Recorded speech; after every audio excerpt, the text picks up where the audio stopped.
Right. Are you okay with where the camera is now? Everything looks good. All right. How was your workout? Workout was good. Did legs today and did my 15-minute cardio blitz or 15-minute cardio as well as some calves. Okay. And I did chest, shoulders, and tris today. Hopefully that's better for you, Allison. It was working on this end before, so hopefully you can hear us now on your end. Right. Yeah, chest, shoulders, and tris for me. Pretty decent workout. Nothing too spectacular, but there it is.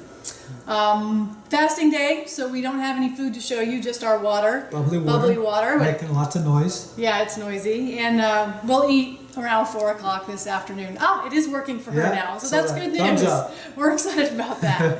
But today I wanted to talk to you a little bit about what to expect if you're moving from eating the standard American diet to, or from a low carb, whether it's keto or paleo, to eating more plant-based. We've been having a lot of conversations online with people who have experienced some of the ill side effects of doing the keto diet, things like cholesterol levels over 400, pancreas damage, kidney damage, the issues that come along with, you've got the keto flu, you've got the keto rash, like there's all kinds of things that come from being keto that make people change. And we had shared in a post, I think it was, a website that actually is the keto website. Yeah, they're promoting keto. Right. On there, they have a page dedicated to warnings. The side effects and warnings of keto. Right.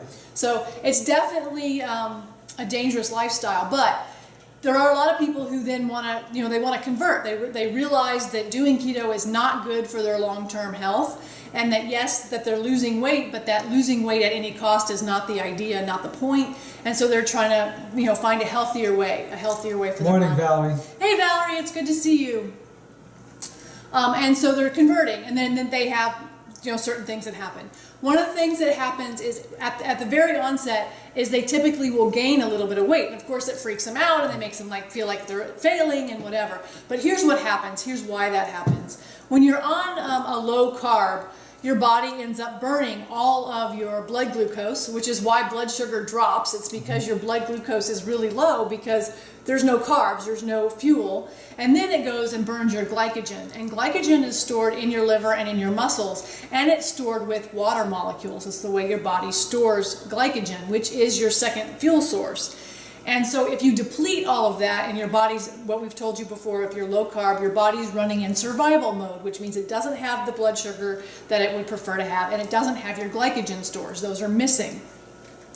Glycogen, it stores typically about 2 pounds, depending upon who you are and how much you weigh, 2 pounds of glycogen. And for each glycogen molecule, there's 2 water molecules. So you can have 2 pounds of glycogen and then 2 to 4 pounds of water associated with that glycogen. So when you start reintroducing carbs to your system, your body, the first thing it's going to do is replace your glycogen stores, because that's the way the body is designed to run. And so when it first does that, you're going to feel like, oh, I'm gaining weight. It's not weight. You're just replacing your glycogen stores, which is healthy and reasonable, and you absolutely need glycogen stores. So don't worry about that. That'll probably happen in the first couple of days, and you're going to feel like, oh my goodness, this is a terrible diet. I can't do this. It's making me fat. It's not fat. You're not gaining fat. That's not what's going on. The second thing that you might experience is because your body has been in survival mode for so long, your body is suddenly going to want to hold on to all of the fuel that it has. And you may experience some bloating and just some puffiness because your body is kind of freaking out because it's like, oh, we made it through the famine. We're so excited. And so your body ends up in kind of this space where it's just kind of panicky. And that can make you feel a little puffier than you might be. But if you give it a week to 10 days and you continue to eat plant-based and you allow your body to get back to being like its normal self, all of that's going to settle back down. And the thing about that's striking to me is basically what we're saying is your body's in survival mode. I know you've said that. But that's the point. Those other types of diets are putting your body at a very defensive posture, and it's looking to survive. It's just, why would that sound good to anybody? I don't understand. Right. And so the next thing that you can kind of expect your body to do is to start kind of get into a more even keel, and make sure you're drinking enough water, because obviously when you haven't been eating whole food carbs, your body hasn't had the fiber that it needs. And too much fiber with not enough water can bother your GI tract just as much as not enough fiber. So make sure that when you're switching over from eating a lot of fat and animal protein to eating more plant-based, that you're taking in a lot of water, because your body's going to need that to flush the system. You're also going to have toxins in your system from having eaten a lot of protein, being really animal protein rich diet. There's going to be toxins in your system that need to be flushed.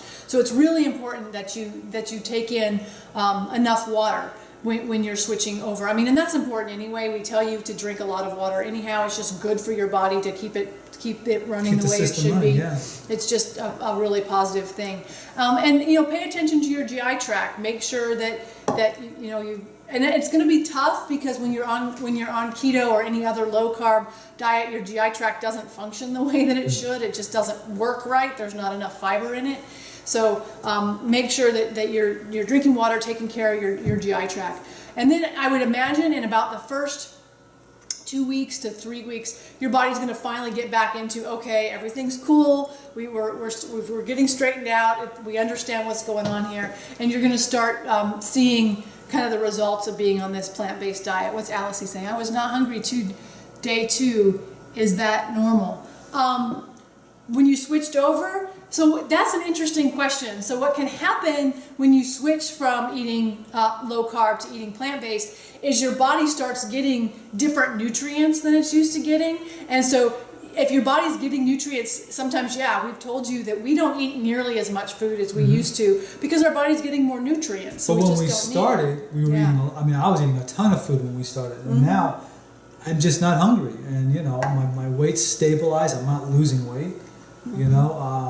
My workouts are great. My strength is great, but I'm just getting nutrient-dense food, so my body's not needing the other food. Yeah. And as we've said, that's the reason why people overeat, because you're not getting nutrients. So I think that if your body's not hungry, that's okay. It's not a huge deal, especially if you're replacing your glycogen stores, because your body's like, oh, I have fuel again, thank goodness. So it probably feels a lot better. The other thing I think that is important to consider, and this is one that people kind of struggle with, is wrapping their brain around eating carbohydrates, especially like sweet potatoes and the things that we've been told for so many years, oh, those are bad for you, don't eat them. And so then they don't eat enough, I think, when they first switch to plant-based. And then they feel like, oh, I'm weak, or I don't feel good. Well, that's because you're not eating enough food. And you have to get over that deprivation mentality that comes with dieting usually. The idea that, oh, I can't eat a whole plate full of food. Oh, you should see the amount of food that we eat. I mean, you guys see our oatmeal. The bowls that we use are not little. Right. It's about 1,000 calories. So our breakfast is about 1,000 calories. So we eat a lot of food, and bulk-wise. And I think when people first switch over to eating this way, it can be a little bit intimidating, because they feel like, I'm going to get fat, it's too much food, it's too much volume, and it's not. When you're eating plant-based, you can pretty much eat as much as you want, and you're going to be just fine. And you'll make sure you're eating a variety of foods. And I think that's something that's different too from a low carb diet. On a low carb diet, I think people get in these patterns where they're eating exactly the same thing all of the time.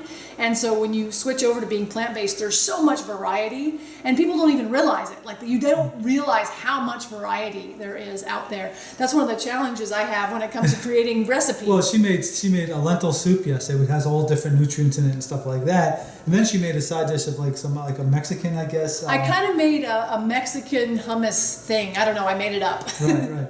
And so I'm thinking, I wonder what would happen if I took that and put it on top of that and ate them together. Because I'm like, variety. It sounds awesome. I just want to keep adding things to my plate. Yeah. Not everything I make works well together, but... Right. But it's worth a try. Yeah. But so you could take, when you're eating plant-based, you can literally take any recipe and switch out the vegetables and the types of beans and the spices, and you end up, like, I feel like, I made the same thing again. Like, I feel like I made pea soup, except with lentils. Right. So it's kind of the same soup, but it's a different soup. And I actually put some ginger in it just to see how it would taste, because I was like, I have some fresh ginger. Let's throw it in there and blend it up and see what happens.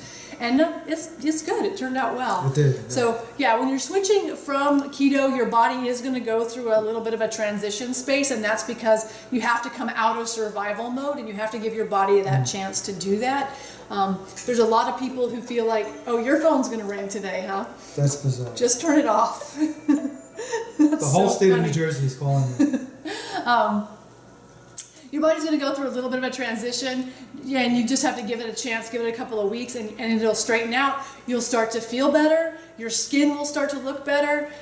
You'll have more energy. There's a lot of positives that can come. And of course, make sure, and this is important, and this is true regardless of what diet you're eating, make sure you're taking your vitamin B12. Right. You don't want to end up B12 deficient. You just don't want to do that. It's bad for you neurologically. And we take it twice a week. I think it's 2,500 milligrams. And tell them what Yep. we take.